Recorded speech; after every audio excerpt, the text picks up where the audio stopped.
സംസ്ഥാന പോലീസിൽ ചരിത്രപരമായ മാറ്റവുമായി മൈ പോലീസ് സ്റ്റേഷൻ പദ്ധതി. പോലീസ് സ്റ്റേഷനുകളുടെ മുഖച്ഛായ മാറ്റുന്നതിനുള്ള പുതിയ പദ്ധതിയുമായി ആഭ്യന്തര വകുപ്പ്. മൈ പോലീസ് സ്റ്റേഷൻ എന്ന പുതിയ പദ്ധതിയാണ് ആഭ്യന്തരമന്ത്രി രമേശ് ചെന്നിത്തല പ്രഖ്യാപിച്ചിരിക്കുന്നത്. കേരള പോലീസ് സംവിധാനത്തെ ജനങ്ങളുടെ സ്വന്തം സംവിധാനമായി മാറ്റുന്ന ഒരു കർമ്മ പരിപാടിക്കാണ് ഈ പദ്ധതി കൊണ്ട് ലക്ഷ്യമിടുന്നത്. കേരള പോലീസിനെ സംബന്ധിച്ചിടത്തോളം ഇതൊരു ചരിത്രപരമായ പരിവർത്തനമായിരിക്കും. ഇന്ത്യയിൽ ആദ്യമായിരിക്കും പോലീസ് സ്റ്റേഷൻ കേന്ദ്രീകരിച്ചുകൊണ്ടുള്ള പരിഷ്കരണത്തിന് നേതൃത്വം കൊടുക്കുന്നത്.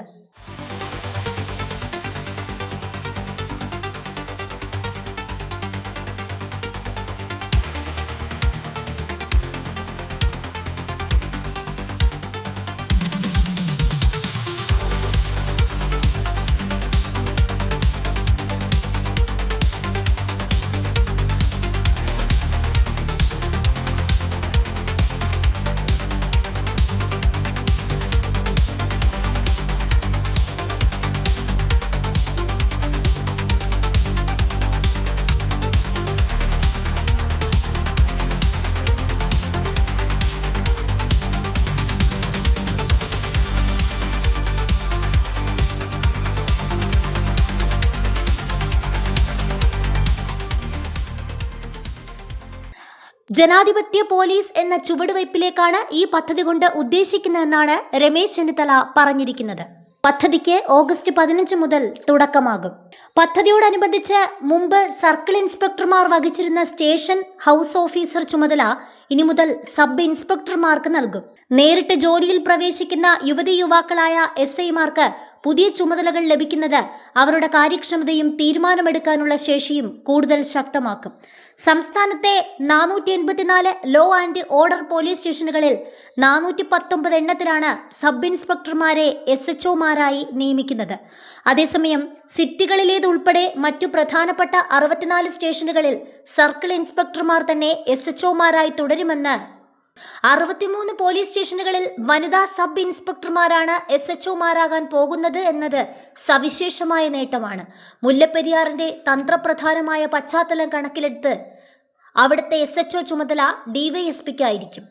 SI-മാർക്ക് മാർഗനിർദ്ദേശം നൽകാനും പ്രവർത്തനങ്ങൾ നിരീക്ഷിക്കാനും സർക്കിൾ ഇൻസ്പെക്ടർമാരുടെ കീഴിൽ 200 പോലീസ് സർക്കിളുകൾ രൂപീകരിക്കും. സ്റ്റേഷനുകളിൽ എത്തുന്ന ഓരോ വ്യക്തിയുടെയും അന്തസ്സ് മാനിച്ചുകൊണ്ട് സമയബന്ധിതമായി സേവനം നൽകി പൗരന്റെ സംതൃപ്തി ഉറപ്പുവരുത്തുന്നതിനാണ് പദ്ധതി ഊന്നൽ നൽകുന്നത്. കസ്റ്റഡി മരണങ്ങളും കസ്റ്റഡി മർദ്ദനങ്ങളും പൂർണ്ണമായും ഇല്ലാതാക്കും. പുതിയ SHO-മാർക്കും സ്റ്റേഷനുകളിലെ എല്ലാ ഉദ്യോഗസ്ഥർക്കും ഘട്ടം ഘട്ടമായി ഓറിയന്റേഷൻ പരിശീലനം നൽകും. സർക്കിൾ ഇൻസ്പെക്ടർമാർ മുതൽ മുകളിലേക്കുള്ള സൂപ്പർവൈസറി ഉദ്യോഗസ്ഥർക്കും DYSP-മാർക്കും പ്രത്യേക പരിശീലനം നൽകും. കീഴുദ്യോഗസ്ഥരോടും പൗരന്മാരോടും നല്ല ബന്ധം പുലർത്താനും അനാവശ്യ സമ്മർദ്ദം മൂലമുള്ള ആത്മഹത്യകൾ ഒഴിവാക്കാനും സൂപ്പർവൈസറി ഉദ്യോഗസ്ഥർ ശ്രദ്ധിക്കേണ്ടതുണ്ട്. ലോൺ ആപ്പ് തട്ടിപ്പുകൾ ഉൾപ്പെടെയുള്ള സൈബർ കുറ്റകൃത്യങ്ങൾ കാര്യക്ഷമമായി കൈകാര്യം ചെയ്യാൻ സാങ്കേതിക മാറ്റങ്ങൾ പഠിക്കുകയും IG സൈബർ സെക്യൂരിറ്റിയുടെ നേതൃത്വത്തിലുള്ള സംവിധാനം പ്രയോജനപ്പെടുത്തുകയും ചെയ്യും. സംസ്ഥാനത്ത് 20 വർഷമായി നിലനിൽക്കുന്ന ജനമൈത്രി സുരക്ഷാ പദ്ധതി കൂടുതൽ കാര്യക്ഷമമാക്കും. പദ്ധതിയുടെ ഭാഗമായി റേഞ്ച് DIG-മാർ തങ്ങളുടെ പരിധിയിലുള്ള സ്റ്റേഷനുകളിൽ നിന്ന് സ്വതന്ത്രമായി ഫീഡ്ബാക്ക് ശേഖരിച്ച് മാസം തോറും വിലയിരുത്തലുകൾ നടത്തും.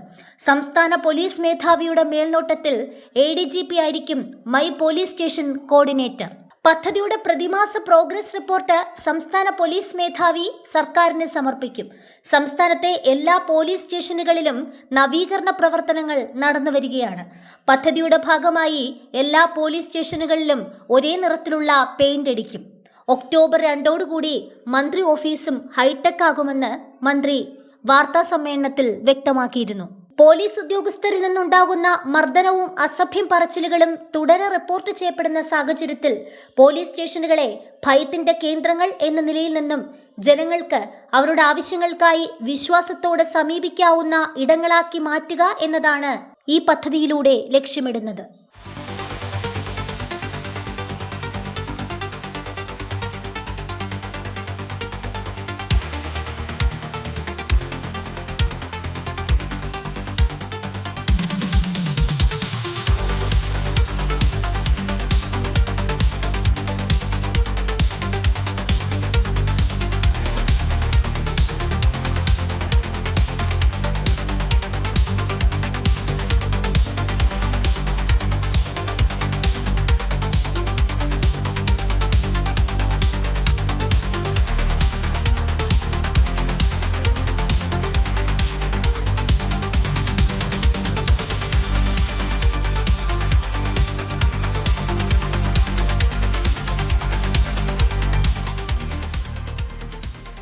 അതേസമയം പുതിയ പദ്ധതിയിലൂടെ പോലീസ് സേനയെ പരിഷ്കരിക്കാൻ ശ്രമിക്കുന്ന ഈ ഘട്ടത്തിൽ ആഭ്യന്തര വകുപ്പ് ഒരിക്കലും മറക്കാൻ പാടില്ലാത്ത മറ്റൊരു കാര്യം കൂടിയുണ്ട്.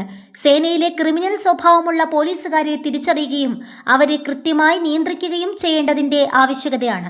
ക്രിമിനൽ സ്വഭാവമുള്ള മനുഷ്യർക്ക് അധികാരം കിട്ടുകയാണെങ്കിൽ അത് സേനയുടെ മൊത്തം വീര്യം തകർക്കുന്ന തരത്തിലുള്ള അവസ്ഥയുണ്ടാക്കും.